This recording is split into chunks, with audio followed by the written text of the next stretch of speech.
Hey hi everyone, welcome to my channel mister adamant.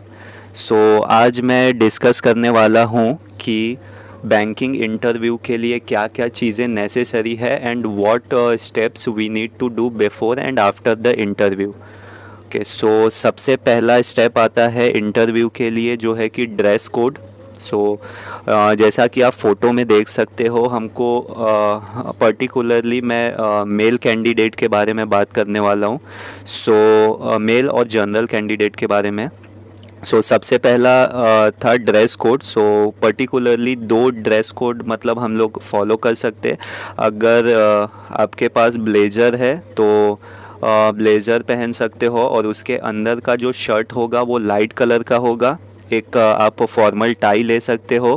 आपको जूतों का कलर प्लस बेल्ट का कलर मैच करना है। अगर आपके शूज़ ब्लैक है तो ब्लैक कलर के बेल्ट होने चाहिए, और शूज़ ब्राउन है तो ब्राउन कलर का बेल्ट होना चाहिए। और अगर आपके पास ब्लेज़र नहीं है और अगर आप अनकंफर्टेबल हो ब्लेज़र में तो आप फॉर्मल मतलब शर्ट लाइट कलर का एंड पैंट डार्क कलर का पहन सकते हो। ऐसा फ़ोटो में देख सकते हो कैसा पहना हुआ है। तो दोनों ड्रेस कोड मैंने आपको बता दिए। फिर जो नेक्स्ट रहता है कि आपको इंटरव्यू के लिए जहाँ भी आपका सेंटर हो आपको जल्दी पहुँचना है इंटरव्यू के लिए। इससे क्या होगा कि इंटरव्यू के लिए हम लोग ऑलरेडी प्रेशर में रहते हैं कि क्या क्वेश्चन पूछे जाएंगे और क्या नहीं पूछे जाएंगे। तो अगर आप अर्ली पहुंचते हो इंटरव्यू लोकेशन के लिए, मतलब अगर 15 टू 20 मिनट अर्ली पहुंच जाते हो तो अच्छा रहता है। वो जल्दबाजी नहीं होती उसमें। फिर जो नेक्स्ट पॉइंट है कि जैसे ही आप इंटरव्यू के लिए पहुंचते हो आपको गेट पे आपका हॉल टिकट दिखाना पड़ता है और अंदर जाते हो। अंदर जाओगे तो एक लाइन लगी होगी हॉल के बाहर ही। वहाँ पे आपको लाइन लगाना पड़ता है जहाँ पे आपका बायोमेट्रिक वेरिफिकेशन होता है एंड आपको वो शीट पे साइन करना होता है। तो आपने इन कर लिया इंटरव्यू प्रोसेस के लिए। अब नेक्स्ट रहता है कि आपको जाके हॉल में बैठना होता है। सारे कैंडिडेट्स वहीं बैठते हैं डॉक्यूमेंट वेरिफिकेशन के लिए। आपको वन बाय वन कॉल किया जाता है और वेरिफिकेशन होता है आपका सारे डॉक्यूमेंट्स का। कंडक्टिंग बैंक जो रहता है, जैसे bank of Maharashtra interview conduct कर रही तो उनके सारे ऑफिसर्स आए हुए रहते। डॉक्यूमेंट वेरिफिकेशन के पहले जितने भी आपके डॉक्यूमेंट्स के ज़ेरॉक्स रहते हैं वो आपको साइन करना होता है। एक मतलब नीचे आप साइन कर सकते हो हर एक ज़ेरॉक्स के नीचे। वो आपको करके जाना होता है और आपको एक डिक्लेरेशन फॉर्म मिलता है।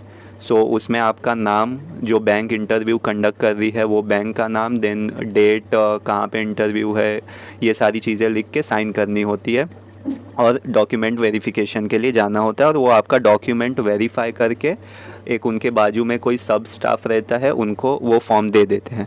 फिर जैसे ही डॉक्यूमेंट वेरीफाई होता है तो आपको वो हॉल में वेट करना रहता है।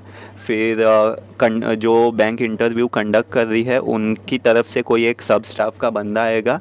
वो आपको 4 या 5 लोगों का नाम लेता है और वो 4-5 लोगों को इंटरव्यू जहाँ हो रहा है वो लोकेशन पे लेके जाता है। फिर आप जैसे ही इंटरव्यू रूम के बाहर पहुंचोगे तो 4 से 5 चेयर रखी हुई रहती है, वहाँ पे आपको बैठना रहता है।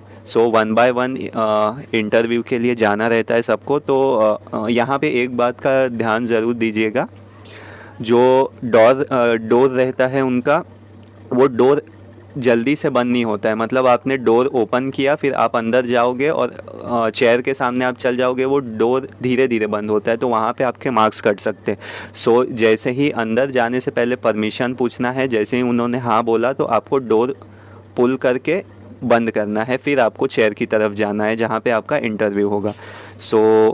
फिर जैसे ही आपने रूम में एंटर किया तो नेक्स्ट स्टेप होता है, आप वहाँ देखोगे कि 5 से 6 पैनल मेंबर रहते हैं इंटरव्यू के लिए।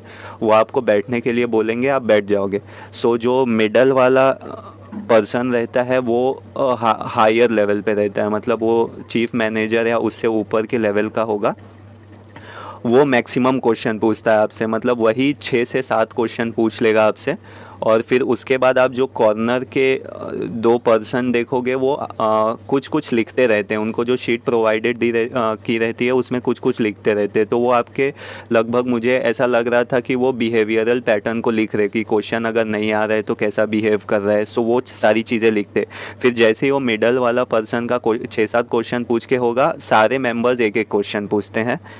फिर आपको मिडल वाला पर्सन बोल देगा कि आपका इंटरव्यू ओवर हो चुका है, thank you, you can go now.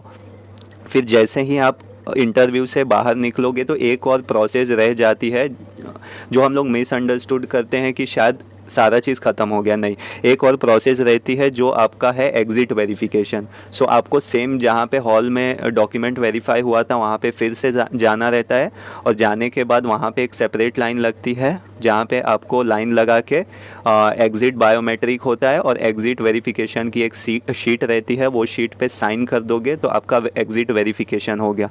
तो ये सारा आपका पूरा प्रोसेस था, मतलब ये एक एक प्रोसेस आपको कंप्लीट करना रहता है before interview and after interview.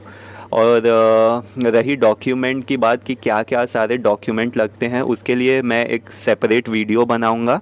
वो वीडियो मतलब थोड़े दिन में आ जाएगा, 4 से 5 दिनों में, तो आप वो जाके देख सकते हो।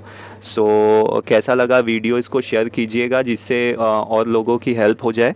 और thank you for watching. Thank you.